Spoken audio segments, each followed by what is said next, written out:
भगवान कौन है और राधा वल्लभ जी का प्राकट्य कैसे हुआ? ये बहुत ही सुंदर कथा है। बहुत लोगों ने प्रश्न किया, ये आप सही कह रहे हो। ये जो सहारनपुर जिले में एक आत्मदेव नाम के ब्राह्मण रहते थे। सहारनपुर जिला उस समय था, चेंज हो गया है, तो कोई दूसरा ही होगा। चिरथावल गांव था।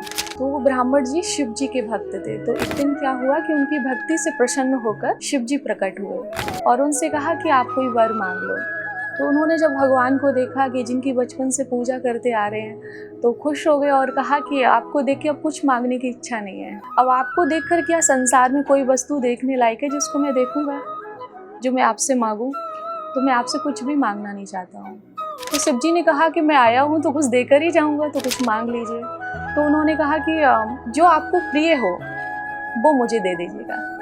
तो शिव जी ने कहा कि आपने तो मेरा सर्वस्व मांग लिया। मुझे सबसे ज़्यादा प्रिय तो राधा वल्लभ है, जिनको मैं अपने हृदय में धारण करके रहता हूँ। तो मेरा जो वचन है वो मिथ्या नहीं हो सकता है।